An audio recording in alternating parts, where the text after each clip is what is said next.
What's going on, everybody? Welcome back to the channel. And today we are going to be doing a 1-year review of my Leatherman ARC. It has been almost a year to the day since I ordered this thing. I got it in late February, early March of last year. And since I bought it, it is not just the only multi-tool, it's the only pocket knife, multi-tool, set of pliers, whatever, that I've been carrying in my pockets since I got it. So just the first thing I want to touch on is this is a sharp looking tool. It is, in my opinion, it's one of the best looking, not just Leathermans you can buy.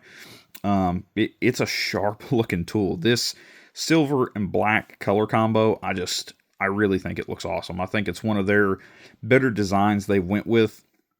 It kind of fits the bill as blending between rugged and something that you can also class up for your EDC. You can dress it up, dress it down. I pretty much only carry it to work, but if you're carrying this out in public, nobody's going to be like, oh my gosh, look at that huge multi-tool he has. So that's the first thing I wanted to get out of the way with this. Now, the second thing, we're going to move into the tool set. Now, the tool set on this, I have used every tool on this Leatherman. And not just for testing purposes. I've used them at work, just normal everyday life. I've used every tool that is on the ARC, and I don't have a particularly unique story about any of them, but no tool on this has let me down. In one way or another, they've always stood up to what I've put them through, even though in my last video I was kind of dogging on the ARC, and it's one of the main reasons I wanted to do this, because I have a new multi-tool on the way, and I'm super excited to do a video on it, but I wanted, because this, who knows, this might be going on sale in the next few months, next year. You never know, because this is a year-old tool. Leathermans last for quite a while. There's many people that have had the original P2s and P4s for 3, 4, 5 years with no issues. So I know this tool, especially upon release, it was pretty much 50-50 as to the praise it got and the criticism. The main criticism was coming from the Pliers. The tool set on this, very similar to the Wave. But like I said, I've used every tool on here. I've used the interchangeable bit driver. I've used the can opener, of all things. I've used the awl quite a bit. I've used the micro driver. I've used the pry bar / flathead. It's just a really solid tool set. And I think if this multi-tool was just a fraction cheaper, bring it down to $199 instead of $230. I mean, even that is much more approachable for a lot of people. When you start getting up above $200, personally for me, when you start getting up above $150, that's a big ask of your average buyer. And even though this has a super solid tool set, just a lot of stuff you need and pretty much nothing you don't want, maybe for some people excluding the awl and the can opener, but that's beside the point. But one criticism I have, and it's not really a criticism, but it's just something I'd like to see improved on this, is the awl. I wish the awl, like on the Surge, had the hollow grind or hollow ground reaming edge over here, just for reaming out PVC pipe or something like that. I feel like that would be pretty handy. And if the awl was a little longer, I feel like the awl on this could be a touch longer. There's plenty of room in the tool when it's folded up. I mean, they could easily make that just maybe a tad longer and make it a bit more useful. And if they made it longer, they could make this wire stripping portion a bit more useful. I mean, this is maybe, gosh, I don't even know what gauge wire that would be, like 12 gauge, 14 gauge wire. It's something pretty small. I mean, it's just itty bitty stuff. But that's the first improvement. Now, moving on to the exterior tools, one tool that has never broken in for me is the saw. Every other tool on here is easy to get open one-handed, like they advertise. But this saw, I mean, look at that. I've used it. I mean, as you can see, it just, oh man, I've sat while I'm watching TV or something, just work this saw and work this pivot. Now, granted, I've never lubricated this tool. Nothing on it except for this has needed it. But the saw works good. Leatherman saws are awesome. I've used them plenty of times on the Signal and just other tools. They're always really good. And this diamond file, actually interesting story about this. You got your diamond, you got your cross cut, you got your single cut, all those tools.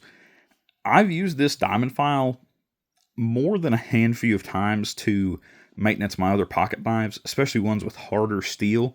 I have a Benchmade that has M4 steel on it, and it's not a super hard steel, but it's a high carbon steel, so it's going to be a little bit harder. And for whatever reason, it's super tough to sharpen. And this diamond file comes in super handy with that. But moving on to the scissors, these scissors, I like them, but they have loosened up quite a bit. I don't know if you can see this, but there's quite a bit of play up here in this center rivet. And I don't remember them being like that from the factory. They still cut good, as you guys saw in the last video. They still cut really good. No pitting or anything on the edge or any rollovers or anything. They're still solid scissors. Moving over, we'll get to the Magnacut last. But I think that's it for the exterior tools and the interior tools. Can opener works great.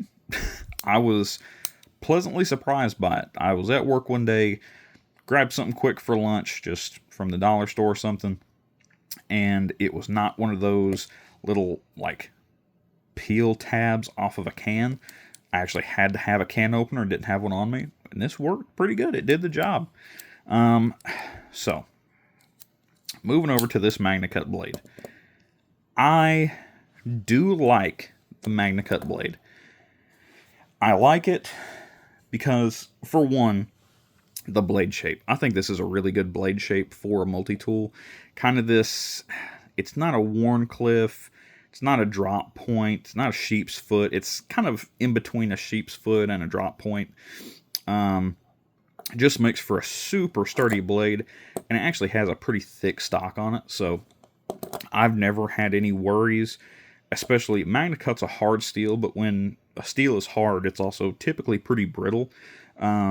And I've chipped away at a few things on this, used the knife tip as a pry bar just for stuff that's smaller than what the actual pry bar can get under, and it's been solid. I've never had any chips on it.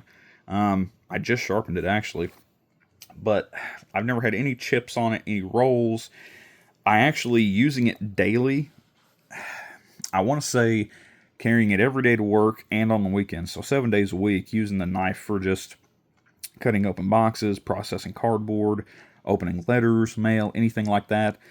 The factory edge lasted for, I want to say, at least 6 months of daily use.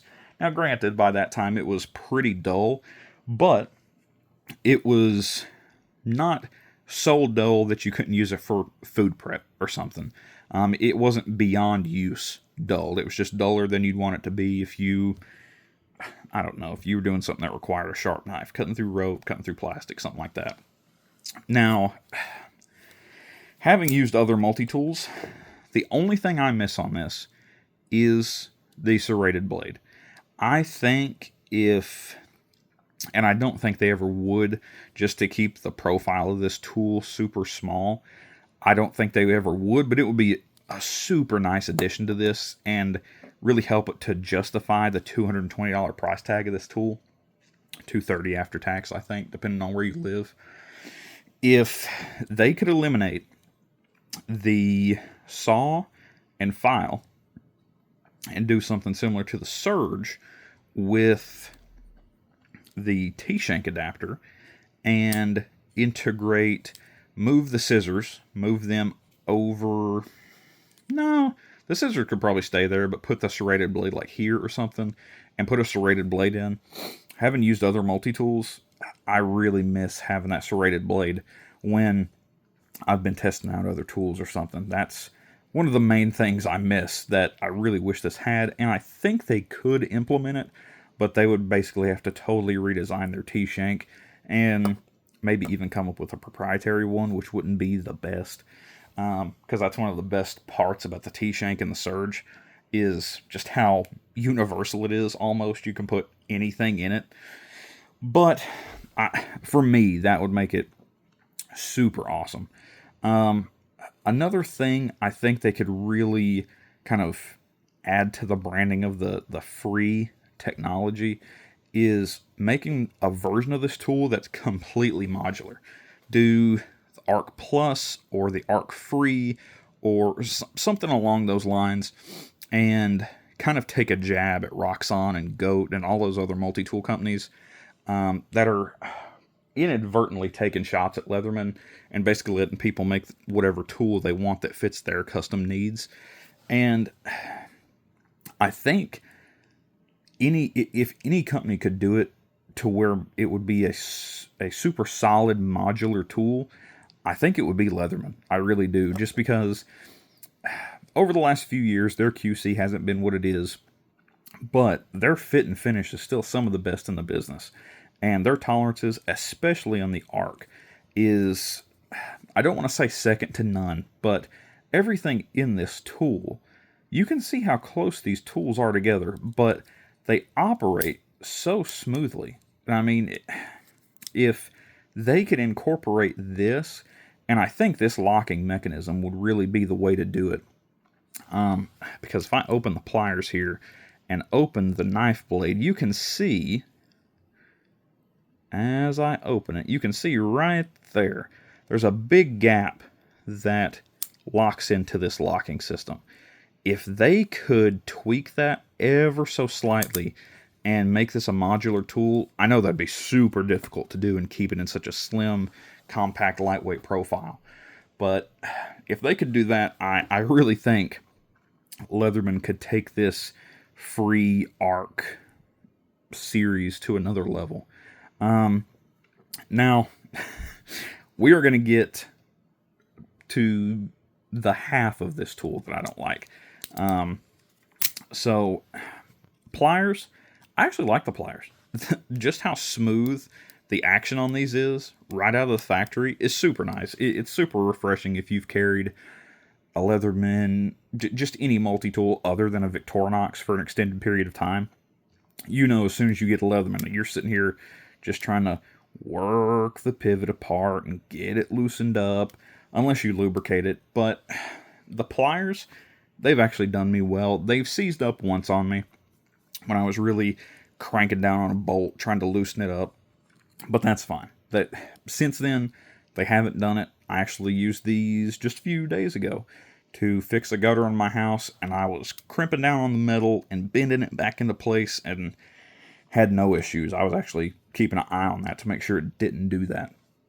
But the big flaw in this tool is the cutters. I don't know why Leatherman changed them. They kind of put out an email when this tool came out for people that were experiencing issues with the cutters. And Ben from Texas Tool Crib kind of said it the best way. He basically said it was just like a shut them up email. And it's kind of what it was. I received the email because I guess they sent it out en masse to everybody. But I'm not going to just beat that point into the ground. It's been made. Many people have talked about it and put their thoughts out on it and everything. And Leatherman just really needs to go back to the drawing board. Whether it's totally revising this plier head, because people have had issues with this plier head on the Free series and on the Arc with binding and all that stuff. If they could make, I think this would be a really good tool for them to make. If they could make an Arc Plus, for instance, and give it a similar length to,